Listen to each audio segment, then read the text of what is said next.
Okay, so as it says, the topic of my talk is I'm proposing to reconstruct a particular copula form to probably Proto-Trans-Himalayan. For those who get confused about this, I'm just using Trans-Himalayan to mean Sino-Tibetan, and I use Trans-Himalayan to indicate that I believe this is a single family not split into Tibeto-Burman and Sino-Tibetan, but this is not something we have to worry about now. Can I have the next slide? Ojish?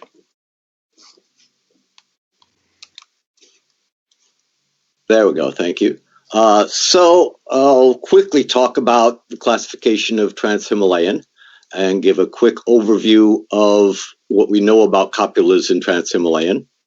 And then the rest of the paper will be about this knee. I'll give some idea of what it probably reconstructs as, an idea of the range of evidence across the family, and then some peculiar, interesting interactions between this and negation. And finally, just very quickly, well, you'll see what that is when we get there. I'm going to be wandering around the Tibeto-Burman languages. We'll be in China and wandering through Burma and India, but I promise we will get back to Nepal by the end. So next slide. Next slide. In order to figure out if something reconstructs to Proto-Trans-Himalayan, we need to find it attested across the family in all of the major branches. There is no general agreement yet on what the major branches of the family are. I'm working with a model rather like David Bradley's, in which there are 3 major branches. Next slide. So there's an eastern branch, and this is basically all of the languages of China. Next slide. A western branch, and that's pretty much everything in the Himalayas, pretty much from Bhutan on to the west. Next slide. And finally, a central branch. This is more controversial, but I think there's an increasing amount of evidence for it. And this is important for what I'm talking about today, because this is the group where we find some of the most interesting evidence for the copula knee. Next slide. Next slide. When we look at the copula category in Trans-Himalayan languages, it seems to be very unstable. There's not a lot of correspondence from one language to the next in what copula forms they have. A great many languages have copulas that are very obviously very recent grammaticalizations. There's no obvious copula roots that necessarily reconstruct for the proto-language, as there is, for example, in Indo-European. Next slide. There are a few copulas that have been proposed to be reconstructible for the proto-language, the best one being Y. Next slide. In the STEDT online database, Matasoft lists all of these as forms that he reconstructs for maybe Proto-Tibeto-Burman having some kind of copular function. This is a lot of copulas for a language to have, and my guess is probably they were not all copulas in Proto-Trans-Himalayan. Next slide. What this suggests is that languages in this family have a tendency to innovate new copulas and replace old forms with new ones, which is why there are so many different forms that we find in the modern languages. Next slide. Okay, next slide.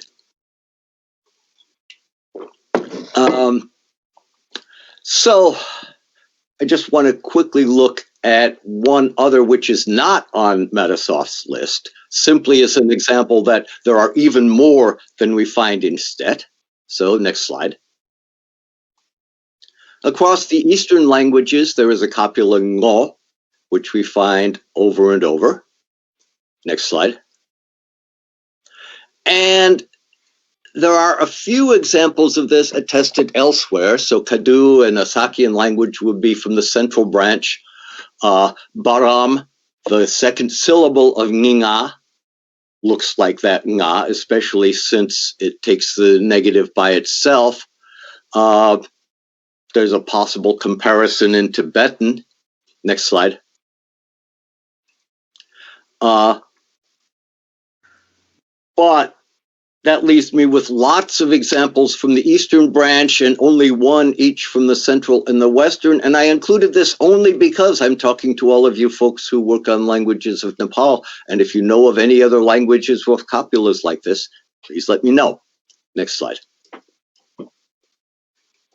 Okay, so now we're going to look at this ni. Yeah, okay. So on the list that I gave from STEDT, okay, to start with, we see a ni, N-E, all over the family, which is why I want to reconstruct it.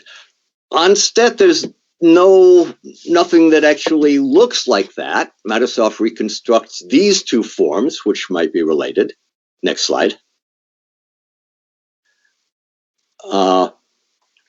This one is not. So if this ni is on Metasoft's list, it must be this protoform nai. Next slide. Okay, here, this is the slide I want. As we see, most of the languages that show this have ni. There are a few where there's a diphthong. Next slide. Metasoft reconstructs nai for this, but what you see, ni is by far the commonest. And if you look at the next slide,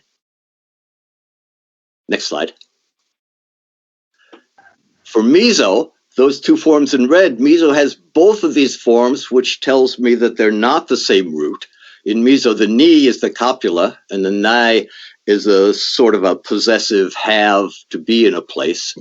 So I suspect that the STEDT entry combines two different roots, and that we can separate out the ni and put all of those others with the diphthong in some other category. Next slide.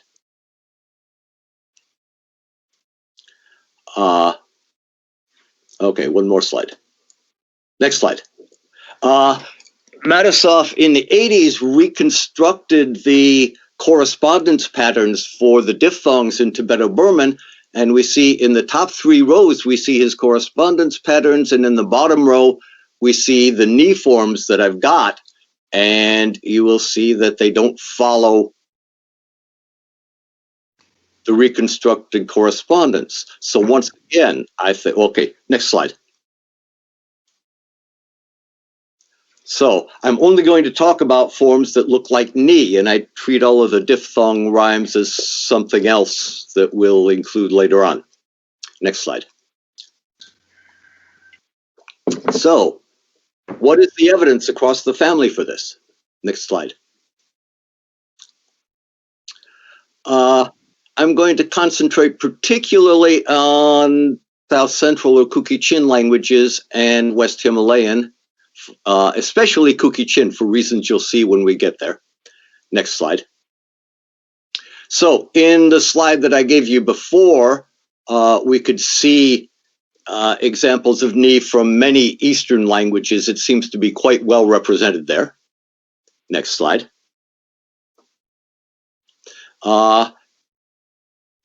In the Western Himalayan languages, there are 2 sub-branches, Eastern and Western. All of the Eastern languages like Bunan and Dharma and so on have ni as their copula. In the Western, the Canary branch, it seems to have been replaced. Next slide. But we know that we can reconstruct it for Proto-Western Himalayan because we find it in Zhangzhung. the ancient language of the extinct language of the Zhangzhung Kingdom, where we can see this ni being used as a copula, which tells us that it goes all the way back in this branch. Next slide.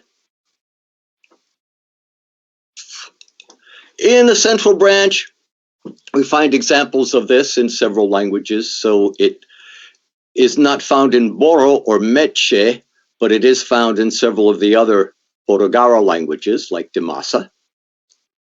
Next slide. And in another Borogara language, peculiarly, we find this same form, but it's intrinsically negative, meaning not exist. I want you to just remember this. This will become interesting again in a little while. Next slide. Okay. In languages where we don't find it as a copula, we frequently find it as a sentence final particle or as a aspect marker, which are both very common developments out of a copula. So in Suminaga, for example, it's the progressive marker, as we see illustrated here. I have many other examples like this. Next slide. We find it all across the Kuki-Chin or South Central branch, although many of these languages have also innovated new copulas. Next slide. So since it is attested in every sub-branch, and there's no other form that's attested in every sub-branch, we reconstruct this as the Proto-Kuki-Chin copula. So now kind of at two ends of the family, far over in Himachal Pradesh and then way down in southwestern Myanmar, we reconstruct the same copula form. Next slide.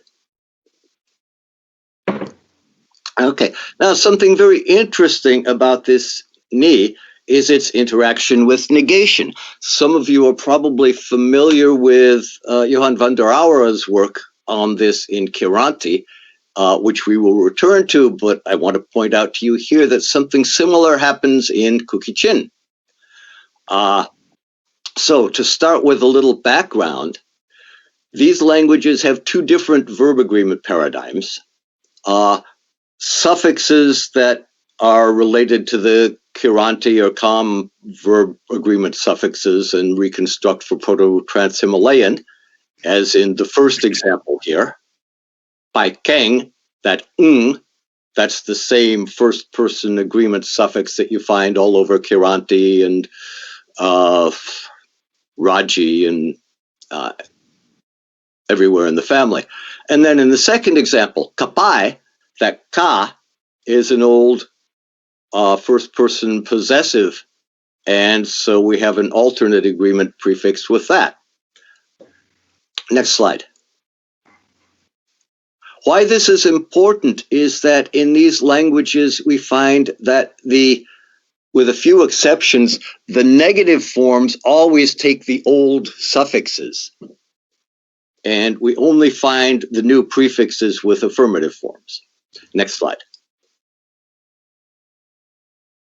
Okay, to the extent that in one language, Hyo-Chin, spoken in Bangladesh, there is no negative marker. You simply, if the verb is conjugated with the prefixes, it's affirmative, and if it's conjugated with the suffixes, it's negative, and you don't need anything else to say that it's negative. This is kind of extreme, but I just wanted to show you this. Next slide. So in the northwest sub-branch of Kuki-Chin, what used to be called the old Kuki languages, but we don't call them that anymore, the future tense has very different forms in the affirmative and negative. Next slide. The affirmative uses the proclitics, and it has a new innovative future marker. Different languages have different future markers, which is how we know they are innovative. Next slide. In the negative, no, back one. There. Negative future uses the suffixes, and it has ni as the future tense marker and a no as the negative marker. I'll show you examples in the next slide. Next slide. All right. So we see in the affirmative future, the future marker is te, and it takes the agreement prefix. But in the negative, the future marker is ni, and that is our copula ni, and it's conjugated with the suffix. Next slide. Okay. That no is an innovation in Northwest Kuki-Chin. We also find the original Trans-Himalayan negative ma in some of these languages. Next slide. So in Monsang, next slide, it has colors. There.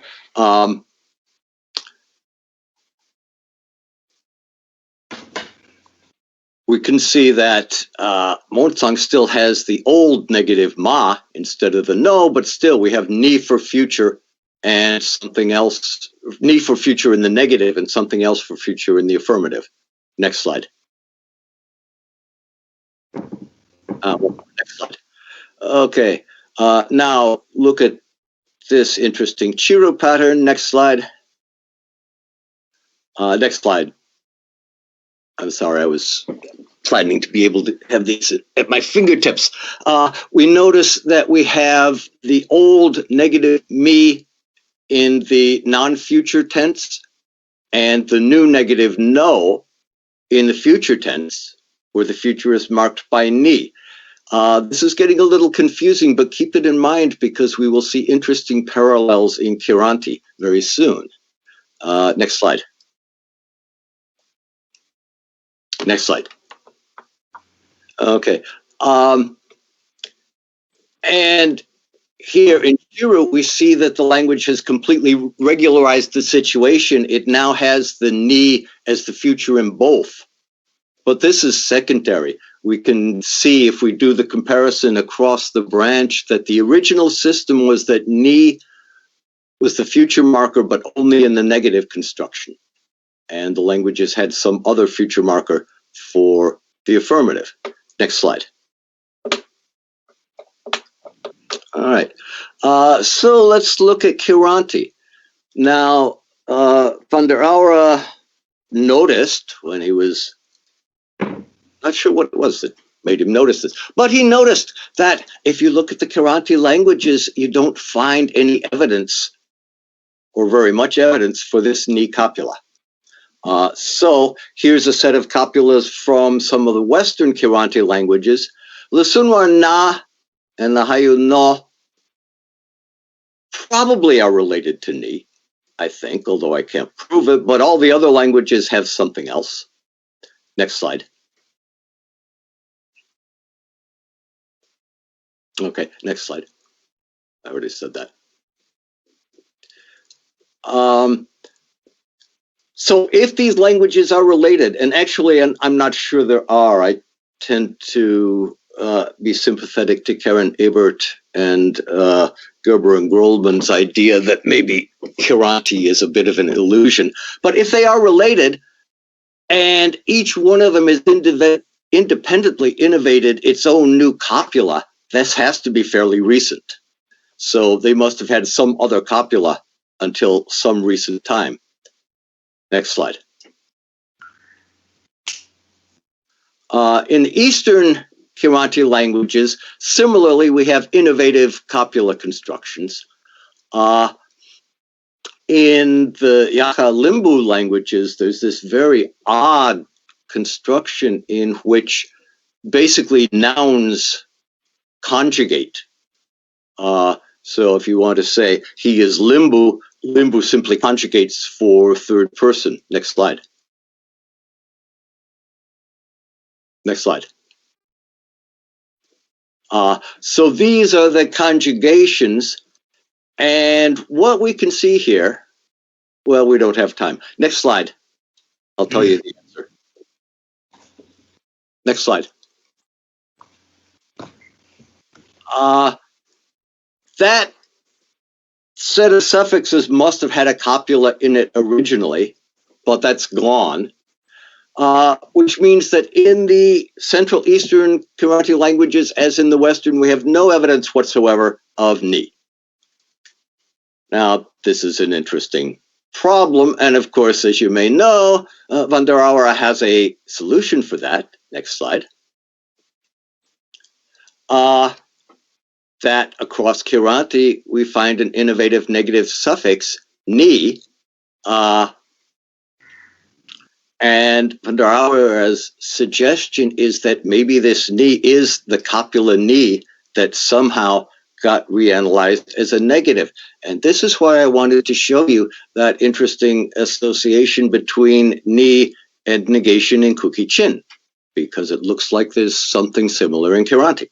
Next slide. I just said that. Next slide.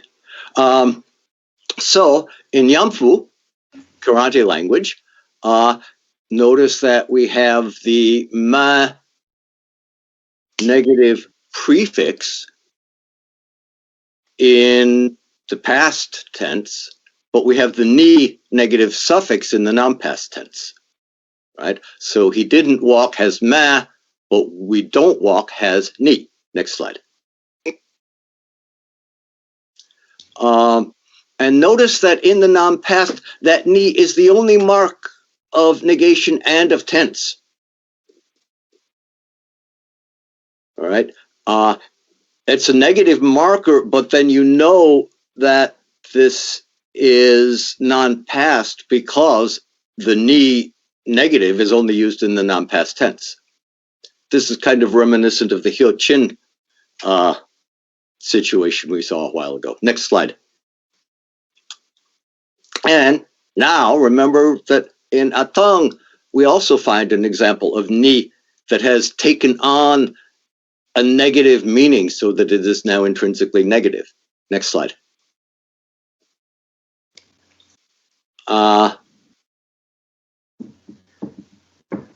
Okay, here in Shiro, so in Shiro, this is a old Kuki Chin language, and notice again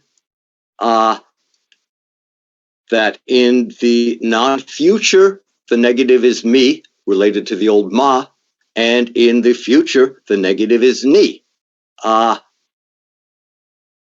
just like in Yamfu. Next slide. Okay.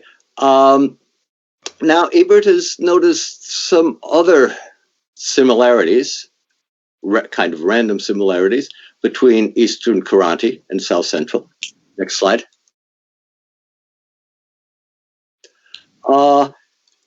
I would not want to jump from that to any conclusion about genealogical relationship. Next slide. What I think instead, we tend to think of language contact in terms of the modern distribution of languages, but Indo-Aryan languages like Assamese have only spread into the Brahmaputra Valley over about the last 1,000 years. Prior to that, the Brahmaputra Valley was the location of Tibeto-Burman speaking city-states that were in contact with Tibeto-Burman speaking city-states in the Chindwan Valley in Myanmar, and in contact with Tibeto-Burman city-states in the Kathmandu Valley and elsewhere in Nepal. And I suspect what we're looking at here is an old aerial pattern, not a genetic pattern. Next slide. Okay, just very quickly, I just want to throw out one other suggestion, and then I will be finished with my talk here. Next slide.